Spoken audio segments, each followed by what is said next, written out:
What's going on, guys? My name is Wade with Tech Daily, and in this video, we're going to be unboxing the brand new iPhone 12 mini. I think this is the phone everyone has been waiting for, so I won't waste any time. Let's go ahead and get right into it and see just how small this thing is. As far as the unboxing experience, this is going to be the same as all the other iPhone 12s, but I'll walk you through it quickly here so we can just see what comes inside. Sliding off the lid of the box, we are of course greeted by the iPhone 12 mini itself, and right away I have to say this phone is way smaller than I even expected. I got mine in this mint green color, but it also comes in black, white, blue, and product red. We'll set it aside for just a second, and you can see that inside the box there's not a whole lot more here. You get just a small collection of paperwork, the SIM ejector tool, and an Apple sticker, and then a lightning to USB cable. That's it. Nothing else included here. Now, if you're coming from like an iPhone SE or iPhone 8 or even the 10, 10R, or 11, you likely have a whole bunch of these wall plugs already in your house, but this included cable won't work with those plugs. You'll need to get a USB-C charger instead, but fortunately, the iPhone 12 mini can just charge with any combination of lightning cable and plug you already have. So with all that out of the way, here is the iPhone 12 mini itself. And right away, like I mentioned already, this phone is surprisingly small given most of the other devices Apple has launched over the last couple of years. The 12 mini is a 5.4-inch phone, which is the smallest home buttonless phone Apple has ever released. And the actual dimensions don't really tell a whole lot. So let's put this phone up against some other devices so you can actually see what it's like. Here is what the 12 mini looks like against the rest of the iPhone 12 lineup this year. The regular 12 and 12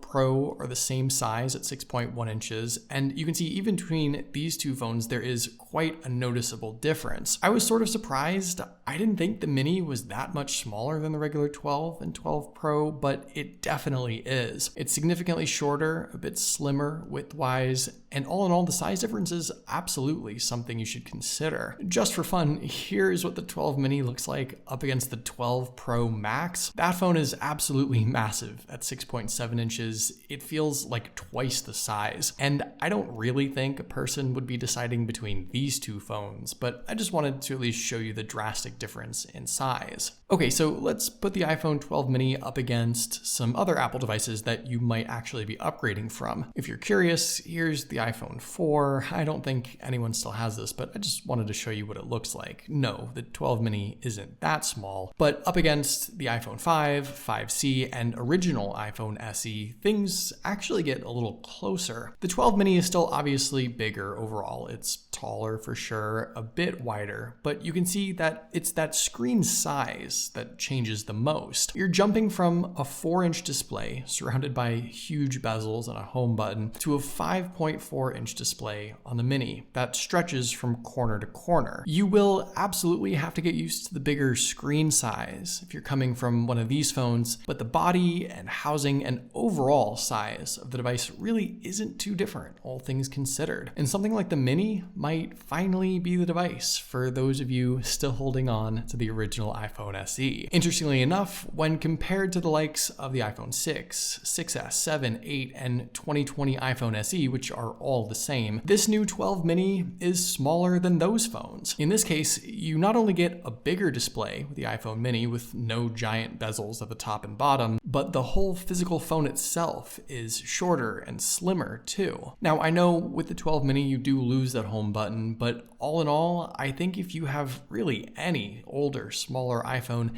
this is probably the device you've been waiting for. For me, in the hand, the phone itself is super comfortable. I'm used to like the iPhone 11, for example, and this is just a really nice change. I can stretch my thumb to every corner of the screen with ease. One-handed use is totally fine, and it's probably the most comfortable iPhone I've had in my pocket in quite some time. With all that being said, the 5.4-inch display is actually still plenty to work with. And with the 12 mini, you might not notice, but the bezels on this phone, those black borders around the display, they are even a little smaller than the other iPhone 12 devices in the lineup. So Apple definitely tried to maximize the screen real estate in this super small form factor. Besides its incredibly small size, the 12 mini really really isn't too different from the rest of the iPhone 12 lineup this year. And that's great because while this phone is now the cheapest new iPhone in the lineup, if you ignore the 2020 SE, you actually don't sacrifice on all that many features. Physically, it's got the refreshed design with the flat aluminum sides and all glass back. Certainly the high quality, premium look and feel that you'd expect from an Apple device. You are still paying at least $700 for this thing anyway. And of course, underneath the back glass, this phone also has that magnetic circular ring hidden there that works with all the new MagSafe accessories Apple launched, like the cases and the wallet attachment and the MagSafe charger. So if you're interested, this phone has quite the lineup of accessories to choose from, just like all the other iPhone 12s. On the left side of the device, there's the silent switch, volume buttons, and SIM card tray down below. On the right, you'll find the power button and a 5G antenna towards the bottom if you're in the US. And down at the bottom, there's the lightning port in the middle and speaker and microphone grills on either side. But what I actually just discovered, which I found sort of interesting, is that as you go up in size on the iPhone 12s, there are more holes for the speaker and mic. So I'm curious to see if there's any difference in quality here with that. Across the front, like I mentioned already, there's the front camera, Face ID sensors, and the secondary speaker for stereo sound. Around back, this iPhone 12 mini has a dual lens camera setup, the main shooter, and a wide angle lens, which is the same as the larger regular iPhone 12. One thing to note, if you want to jump up to the 12 Pro or 12 Pro Max, you do get a third lens, a telephoto lens,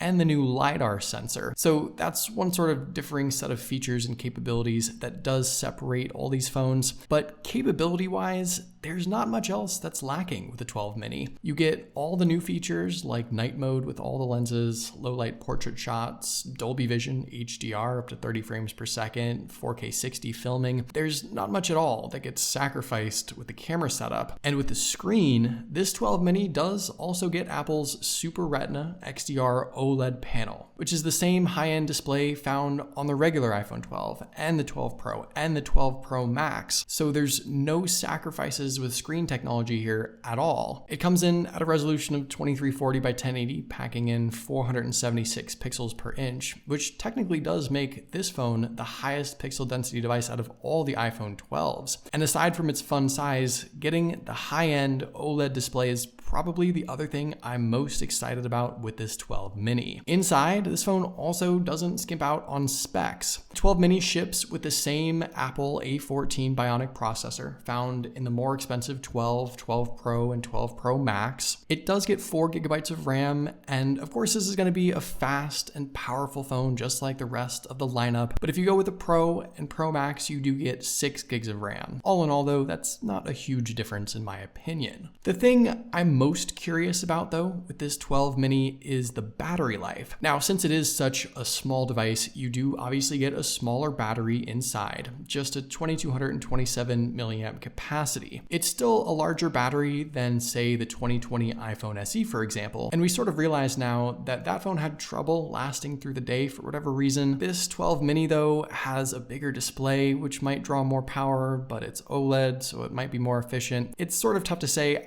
I don't want to make any assumptions yet, but I am very interested to see just how capable this phone is in lasting through the day. And if I had to pick out maybe just the one concern I do have with this phone, it would probably be with the battery life. Finally, this iPhone 12 mini does also get 5G network support like the rest of the iPhone 12 lineup this year. Apple touts this phone as the smallest 5G capable phone, which may or may not be a recognizable achievement. But like I've said in all my iPhone 12 videos now, you'll need to do some research to see if 5G is available in your area and if it's something you can take advantage of. I personally still think we're a ways away from widespread 5G coverage for everyone, but allowing these new iPhones to take advantage of it eventually might encourage these carriers to get the process going. So all in all, this new iPhone 12 mini is small. It's a compact, fun-sized device. It's really pretty different from a lot of the iPhones we've seen before, and it's an interesting approach. But most importantly, going with this smaller, cheaper iPhone